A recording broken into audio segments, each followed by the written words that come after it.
नमस्कार मित्रों, मैं विष्णु सिंह। खबर आसपास में आप सभी का स्वागत है। आज हम बात करने वाले हैं एक ऐसी शख्सियत के बारे में, एक ऐसी संस्था के बारे में जिस संस्था ने ना केवल देश के विकास में काम किया, देश की स्वच्छता में काम किया, बल्कि जिस शख्सियत का नाम आज पूरे देश में हर किसी की ज़ुबान पर है और हर कोई व्यक्ति उसे दिल से सलाम कर रहा है।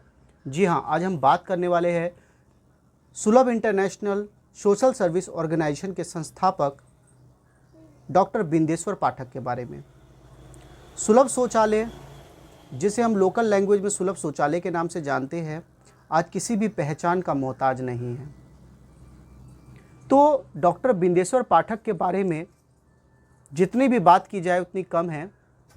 सुलभ शौचालय और इनकी प्रारंभिक शिक्षा गांव के ही सरकारी स्कूल से हुई।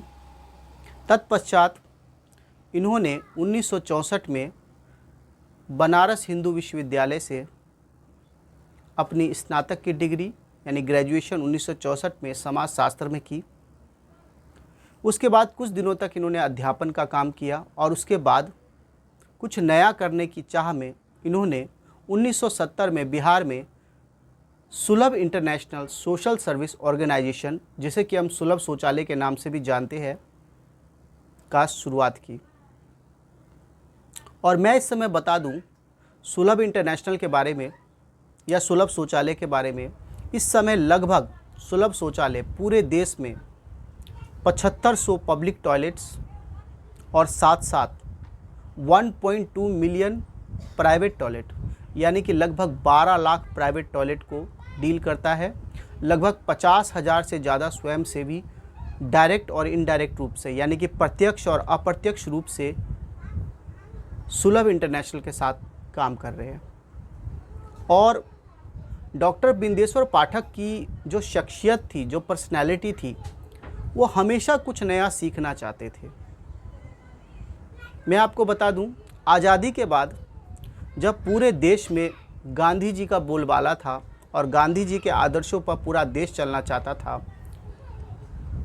तो डॉक्टर बिंदेश्वर पाठक कहाँ पीछे रहने वाले थे। उनमें भी जो है गांधी जी उनके प्रेरणा स्रोत रहे और गांधी जी को प्रेरणा स्रोत मानते हुए गांधी जी का जो सूत्र था अस्पृश्यता यानी कि अनटचेबिलिटी, जिसमें दबे कुचले पिछड़े और सभी वर्ग को साथ लेने की जो एक गांधीवादी नीति थी, जिसके तहत डॉक्टर बिंदेश्वर पाठक ने भी उसे फॉलो किया और सुलभ इंटरनेशनल सोशल सर्विस ऑर्गेनाइजेशन करके एक संस्था बनाई, जो कि एक नॉन प्रॉफिटेबल एनजीओ संस्था है। और मैं आपको बता दूं, 1970 के उस दशक में जब लोग पिछड़े थे, अनपढ़ता थी, पिछड़ापन था, बेरोज़गारी थी और देश बहुत सारी समस्याओं से जूझ रहा था, उस समय सुलभ शौचालय का एक आइडिया जब इन्होंने शुरुआत की तो लोगों को काफ़ी आश्चर्य लगा, क्योंकि देश उस स्थिति में नहीं था कि नंबर 1 या नंबर 2 जाने के लिए पैसा दे। आज के हालात में भी अगर आप गांव में रहते हैं और गांव के छोटे शहरों में जाते हैं और टॉयलेट्स में जाने पे जब 10 रुपये लगता है या 5 रुपये लगता है, तो लोगों को बहुत अजीब लगता है और कहीं ना कहीं उनको हंसी भी आती है।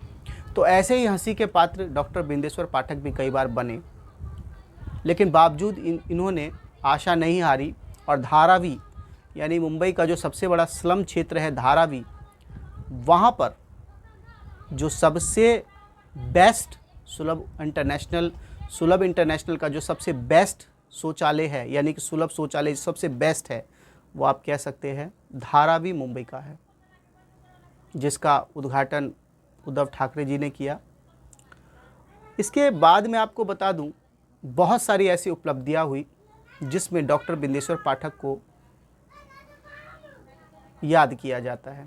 आज अगर देश की स्वच्छता का विषय उठे तो डॉक्टर बिंदेश्वर पाठक के को छोड़ दिया जाए तो वो चैप्टर या वो किताब ही अधूरी लगेगी।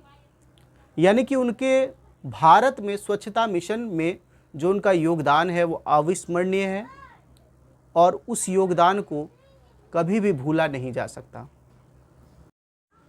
तो मित्रों, इससे पहले कि हम सुलभ इंटरनेशनल के बारे में जानें, इससे पहले हम डॉक्टर बिंदेश्वर पाठक के जीवन के बारे में कुछ जानकारी प्राप्त कर लेते हैं।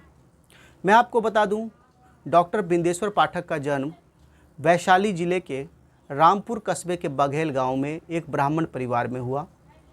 माता योग माया देवी और पिता रमाकांत पाठक के पुत्र होने के कारण इन्हें संस्कार शुरू से घर से ही मिले और बड़े ही, मैं आपको बता दूं, 15 अगस्त 2023 यानी कि 2-4 दिन पहले, लेकिन सीने में दर्द होने के कारण इन्हें नज़दीकी एम्स में एडमिट किया गया और अस्पताल में ही उन्होंने अंतिम सांस ली। अपने पीछे वो अपने भरा पूरा परिवार, जिसमें उनकी एक पत्नी, 2 बेटी और 1 बेटे को छोड़ के गए हैं।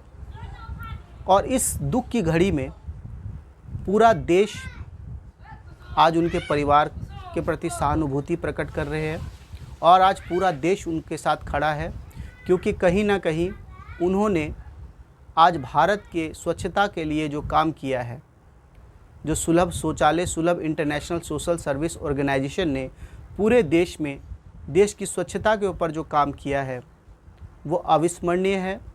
और उसे, उनके इस योगदान को जब तक भारत देश रहेगा तब तक उनके इस योगदान को सदा याद किया जाएगा। तो मित्रों, इस तरह के वीडियो हम लगातार आपको दिखाते रहते हैं और उम्मीद करते हैं कि हमारे द्वारा दिखाए गए वीडियो आपको पसंद आएंगे। अगर आपको वीडियो पसंद आता है तो आप लाइक, शेयर और सब्सक्राइब ज़रूर करें, क्योंकि कहीं ना कहीं आपके ही साथ से आज हमारा खबर आसपास आगे बढ़ रहा है, प्रगति कर रहा है और ग्रो कर रहा है। तो इस तरह के वीडियो के साथ फिर मिलेंगे अगले वीडियो में। तब तक आप लोग देखते रहे खबर आसपास। तब तक के लिए विष्णु सिंह को दीजिए इजाज़त। फिर मिलेंगे अगले वीडियो में। तब तक आप लोग देखते रहे खबर आसपास। जय हिंद, जय भारत, जय बिहार।